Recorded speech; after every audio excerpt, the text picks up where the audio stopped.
All right, everyone, welcome back to the channel. Today, we're going to talk about the heavyweight landscape and sort of what it's going to look like in 2026. For me, I think there's more questions than answers. Look, if you are new to the channel, please do like the video, subscribe to the channel, jump in the comments, let me know all your thoughts. Who do you want to see this year? Who do you think's going to fight this year?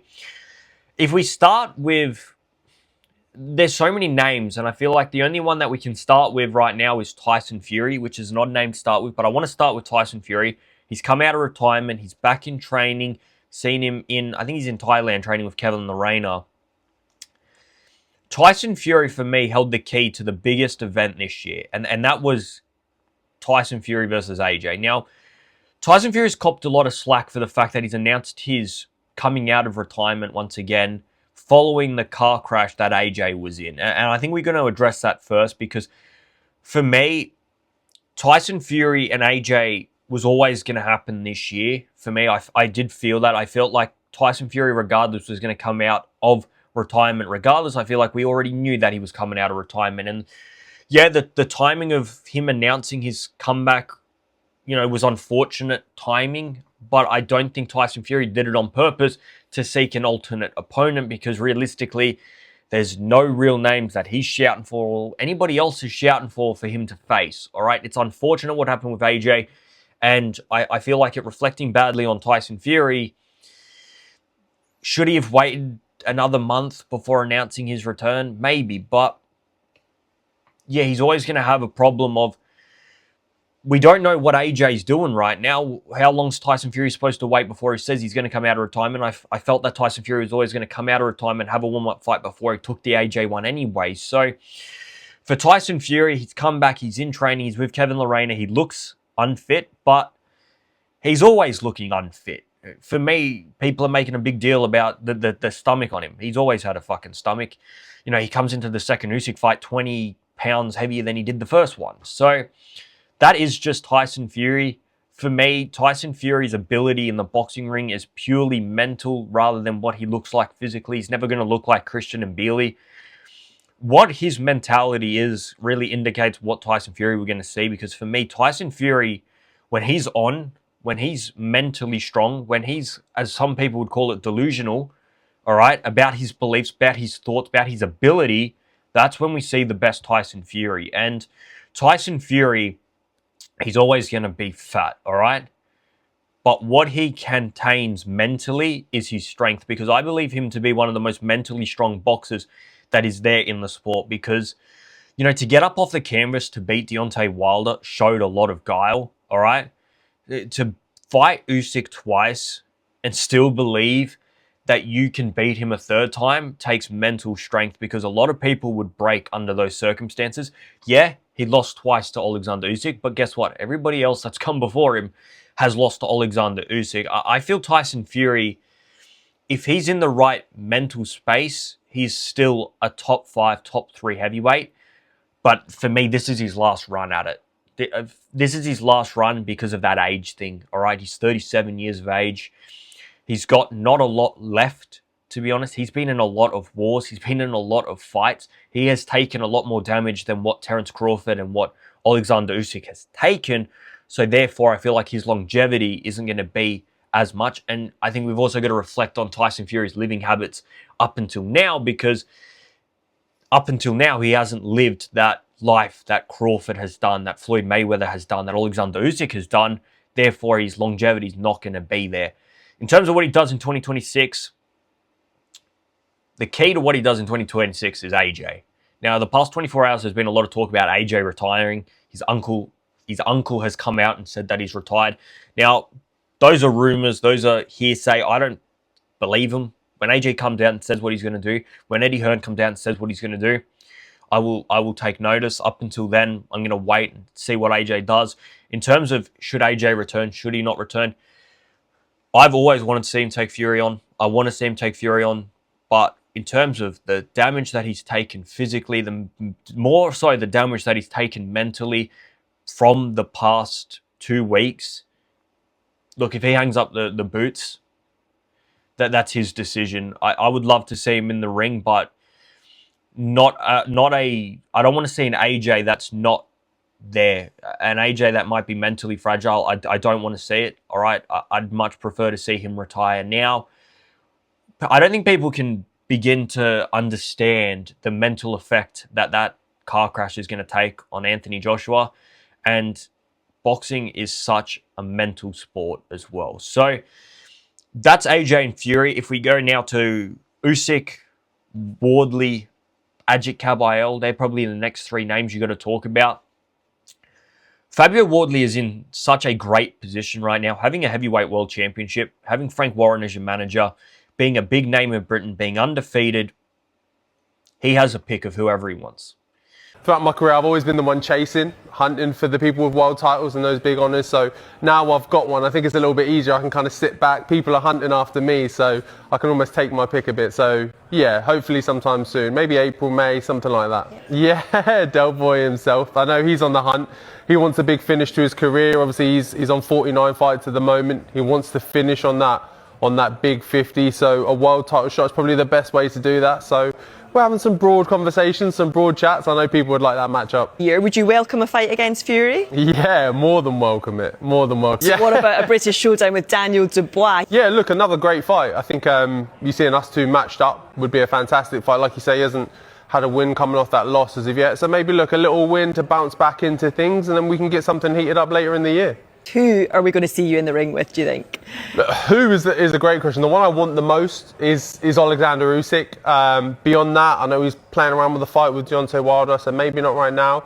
Next best option for me would be Tyson Fury. That would be the name. He's obviously a huge name, big character in the game, and a big name within boxing. So yeah, someone I'd love to hop in the ring with. As long as the WBO doesn't mandate Fabio Wardley, he can pick whatever opponent and whoever opponent he wants to take on. Whether that is a matchup based on money, whether that is a matchup based on your chances stylistically of beating that opponent, it doesn't fucking matter because Fabio Wardley has done everything that he's been asked to do coming up to this point. Taking on Jarrell Miller, which turned into Justice Uni. Going and beating Joseph Parker, which is just an unbelievable win. Rematching Fraser Clark, taking on David Adelaide. Whoever it's been, he's done it, he's got it, he's beaten them. He was there to take on Alexander Usyk. It's not Fabio Wardley's fault that Usyk didn't want the fight. Fabio Wardley can have his pick of whoever he wants, unless he gets a mandate. And if he gets a mandate, unlucky Wardley, you've got to take him on. And I believe Wardley, no matter who he gets mandated, will take them on. Because this guy here is just somebody that fears no man. And I still question his boxing ability, and I always will. But he's got something that very few fighters have, and that is just unbelievable heart, man. Just you can't even put a numerical amount on how much heart he's got because, you know, he's one of these fighters that every time he looks hurt, he just returns serve with something bigger and better. He was counted out against Justice Uni going into that 10th round. He was gone. He's finished, and he found a way. He was hurt multiple times against Joseph Parker, up against the ropes, and he found a fucking way. So in terms of who I want to see Fabio Wardley take on, I guess it really depends on how hard a challenge he wants to set for himself. Because the biggest fight he can have is against Daniel Dubois. That is the biggest fight he can have. That one sells out the O2. That one sells out Tottenham. All right? No matter what. That's a fucking huge fight. All right? He was selling out Portman Road when he wasn't a world champion against Jarrell Miller, against Justice Uni. No offense to either of those fighters, but in terms of where they were in their career up until that point, but he was selling out stadiums. People like Fabio Wardley. People like the story. People want to get behind it. And because of all of that, and now the heavyweight championship, he can pick who he wants. I've heard him talking about people like Derek Chisora, right? Which people are going to question and say, why is the heavyweight champion taking on Derek Chisora? It's because he's got the belt and he can do whatever the fuck he likes. Do I want to see that fight? Absolutely not. All right, is it a nice send-off for Chisora? It's a big fight for him. He'll probably lose, but it's a big fight for him. He'll sell out a good-sized stadium. I'd love to see the Dubois fight. I'd love to see the Kabayel fight. I'd love to see the Hrgovic fight. I'd love to see Lawrence Okoli. You know, I think these are all great fights that I'd love to see Fabio Wardley in. I think that he's got a fair chance of... Ajit Kabayel was an outstanding boxer, and he's youthful. That's a tough fight. Daniel Dubois, he's got the power, he's got the athleticism, he's got good boxing IQ. How does he recover from those Usyk fights? All right? Alexander Usyk. He's going to take on Deontay Wilder. Whether we like it or not, he is taking on Deontay Wilder probably in April or May. And I would put thousands of dollars on that fight being confirmed. Date pending, but Usyk's next fight will be Wilder. Wilder is saying all the things. He wants this fight. Usyk, I appreciate the opportunity, and I accept. He believes he's in his prime. Delusional, but he believes he's in his prime, and he thinks he can beat Alexander Usyk. I'm in my prime now. Alexander Usyk, he wants this fight. Very quickly, before you go, what happens next with you, Usyk? Next year. Wilder? I want fight with Baron's Bomber. Yes, Wilder. He wants 2 or 3 more fights before his retirement, which is good to hear. He's feeling good. He's feeling like he's got more left in the tank. In terms of this fight, just as a public view, nobody wants it, I believe. I didn't hear anybody say, oh, Usyk's got to take on Wilder. Fuck, that'll be a good fight. No, Wilder's next fight, it's Usyk, man. He's deserved that. No, that's not the storyline. That'll never be the storyline. The storyline will be, and this is the reason Usyk is taking this fight, is Usyk wants to capture America. That is the sole reason we're seeing this fight. Unfortunately for Usyk, there's not too many names to pick from the Americans. You know, unfortunately, we have lost those days of the, you know, anywhere in the 20th century, anywhere in the early 2000s of America dominating the heavyweight landscape, you know, almost up until the point where Lennox Lewis came into the picture, the heavyweight landscape was American, all right? It was Muhammad Ali, it was Rocky Marciano, it was Joe Frazier, it was Joe Louis, it was all these momentous figures in boxing, all right? These guys captivated the sport. These guys are legends, and unfortunately, Usyk doesn't have any of those to pick from. Usyk is the legend. The legends of boxing right now in the heavyweight division are British, and guess what? He's beaten every single fucking one of them, all right? Yeah, you can question whether they're the legends, all right, or they're going to hold going 10 or 15 years in the future. But currently, if there was a name that you'd say are good in the heavyweight division, they're all British. Even at cruiserweight, you know, he's there taking on Tony Bellew. He moves up to heavyweight. He's taking on Fury, AJ Dubois. Everything in his career has been European and English. He hasn't captured America. Going to America, beating Deontay Wilder, who unfortunately is the biggest name in heavyweight boxing in America. Yeah, he might not be the best name currently. You know, you might back Jared Anderson to go in and beat the current Deontay Wilder, but Jared Anderson isn't the name Deontay Wilder is. Deontay Wilder was at one point 41-0, 40 knockouts, heavyweight world champion of the world, had 3 massive fights against Tyson Fury. Yeah, it all sort of fell off a cliff after that, and we've seen what's going on recently, and he looks nowhere near ready for it, but that's the name that Usyk's got. That's the only one that he can pick from. Yeah, you can go and take on Ajit Kabayel. Yeah, you can take on Fabio Wardley, but you're still sort of fighting the same type of opponent in front of the same type of media, and same type of crowd. The American market, although they know who Usyk is, they haven't experienced an Usyk fight. They haven't been there. They haven't been fully captivated by an Usyk fight because they have no interest in the fight, because it is a Ukrainian taking on a POM. It's not the Ukrainian taking on a US fighter. So that is why Usyk's taking on Wilder. In terms of if we fast forward after that, your guess is as good as mine, all right? Because nobody would have guessed that he would have taken on Wilder. Maybe he goes back for that belt with Wardley because he's done what he wanted to do. Maybe he does take on Ajit Kabayel. Realistically, I expect him to sweep the floor with Deontay Wilder and do it easily. I'm talking easier than what he did Dubois in the second fight. After that, you know, I wanted to see him fight late last year. We didn't get that. I thought after beating Dubois, you know, that was in July. You had the rest of the year to pick up a fight in November, December. If he takes the fight in April, I want to see him by the end of the year. You're too old to be waiting, taking one fight a year, because you're getting older and older, and you know all of a sudden you could lose it. So I'd love to see him fight at the back end of next year, and your guess is as good as mine. But if you're asking me what I want to see him fight, it's probably Kabayel.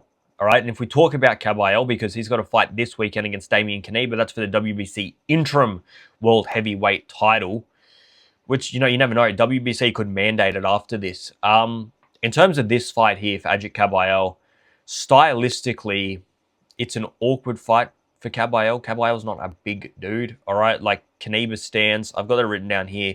He's 10 centimeters taller, 15 centimeters longer reach, a few years younger. He's got a good record, 17 victories, 11 knockouts, but technically isn't going to beat Caballero. I don't see him having the speed either. I think Caballero will be all over this guy. And for me, this has been a good fight for Caballero to stay busy. That's how I would call this fight. It's a good stay busy fight. You beat somebody that's undefeated. A relatively unknown name, but on paper, people will read it, say, yeah, we're 17-0, coming up. Good win. Good win. But for Ajit Caballero, I just think he's so much above this level of opponent. I'm just waiting for him to take that fight. You know, I want to see him take on Daniel Dubois. I think that's a great fight, all right? I want to see him taking on... The names are limited. I guess that's the problem with Ajit Caballero. There's not a whole heap of great big names that he hasn't already fought, or that will take the fight with Caballero. You know, Daniel Dubois, it'd be a fucking huge risk for Daniel Dubois to take an Ajit Caballero fight because you lose it and fuck, back-to-back defeats, you're probably going to lose by a knockout, I would expect. It's a long way back from there, all right? But the other hand is you beat Ajit Caballero and you are right back there in the number 2 position and you're really putting your fucking name up for a world championship. And you've got to take the good and the bad sometimes, man. You've got to take these risks. If Daniel Dubois and his new team really back his ability, this is the fight you got to take. You know, he's fighting this month. Daniel Dubois, let's see you fight before April, all right? Tee up something for later in the year against some big name. Ajit Caballero, I expect him to beat Kaneba. My problem with this fight is not too many people know who Kaneba is. And you win this fight, but how much weight does it hold in you pushing for a world championship? How many people are going to be screaming your name for a world championship? Everybody was screaming Fabio Wardley's name against Usyk when he beat Joseph Parker. Everybody. Because it was a fucking huge name. Everybody was on the bandwagon. You're not going to get that fight in Germany against Damian Kaneba. You're not. All right? You would have been better off taking on Lawrence Okoli, a POM, in England. All right? Yeah, you didn't get the home advantage. Who fucking cares, man? If you want a world championship, you got to have the media, you got to have the crowd wanting you to fight it, because as much as it's about resume, it's about how good you are, it's all about the public interest as well, because they're the one that make the money. And if you're not a money maker, matchmakers aren't going to pick you. Unfortunately, that's just how it works. Is there any other names that we haven't really discussed today? Moses Atauma. We'll be quick on Moses Atauma. Good year, Balogun and White last year. This year he's taking on Jermaine Franklin in a few weeks. I don't know if you guys saw that IFL interview that he's copping a lot of fucking slack for that interview. You know, I've seen people saying he's got CTE. I've seen people saying that he's stoned. I've seen people that are saying, you know, he's just tired, he's sick. All sorts of things. Number one, if I'm Moses Atauma or I'm his team, I'm probably coming out and addressing that interview, even if it's a lie. Come out and say something. In terms of the interview, I did watch it. What did I think of the interview? It didn't sound like CTE to me. It didn't. I'm more on the back of, you know, he's either severely jet lagged and tired or he is stoned. I hope it's not the latter. I hope it is just... If you watch that interview, the first minute and a half look really bad, but then his mood sort of picks up in the middle. So I hope he was just sort of not in the mood, tired. If it is a more sinister reason, I'm looking at his team and saying, you've got a young man here, all right, a young talent here. Pull him aside, have a man-to-man chat with him, be that sort of dominant sort of father figure to him, put him in his place and say, man, you know, don't throw away something over nothing, all right, because he's got all the ability in the world. And the last thing we want to see is sort of, you know, everybody compares him to Mike Tyson, all right, because of his age and his ability. but there was a lot of things in Mike Tyson's career that I'd love to see Moses Atauma not go down the same road of that, because, yeah, Mike Tyson should have achieved a lot more in his career and didn't. And I love Mike Tyson, and his ability was otherworldly. His just physical athleticism was otherworldly, and unfortunately he didn't achieve what he should have. And Moses Atauma, man, he's got all the ability in the world. So if I'm his team, I'm saying, let's rein it in. Hopefully it was just sleep deprivation or something like that, and, you know, we all just move on. But I would like them to address it. That's what I hope it is. All right, that is more hope than anything, because I like Moses Atauma. I think he's great for the sport. He's going to be the next 10 years of heavyweight boxing, and that's a lot of pressure on his shoulders. So he needs the right people around him, and he needs people putting him in his place, telling him, you know, the things he needs to hear. In terms of what his opponent for this year, I'm seriously looking at Murat Gassiev. I didn't see much that I thought was great in that Murat Gassiev fight to become the WBA champion. I thought he was getting outboxed until he got the knockout. I thought he was losing until he got that knockout. It's heavyweight division. You're always going to have to fear the knockout power of your opponent.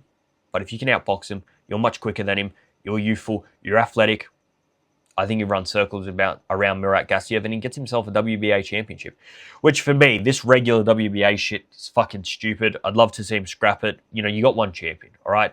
You don't have a WBA super, a WBA regular, a WBA fucking interim. There's one champion. The interim one annoys the shit out of me already, because half the time the interim champion sits there for 2 years, a bit like Virgil Ortiz, can't get a fight. So, I think we've basically covered it. Did I say who I said Tyson Fury I would like to see him fight? I can't remember. I feel like we went on a bit of a tangent. For Tyson Fury, names that I'd like to see him fight, Arslan Bekmambetov is seriously circulating. If not that one, I think Guido Vianello would be a good fight as well. Anybody else that we haven't spoken about today? I think we have just about covered it all. Yeah, we didn't really talk about AJ, but like I said, I think we just got to wait and see if AJ wants to continue, and you got to give him that space. He's been in something that is just devastating, to say the least. Leave all your thoughts in the comments below. Like the video, subscribe to the channel. I'm out of here, guys. See ya!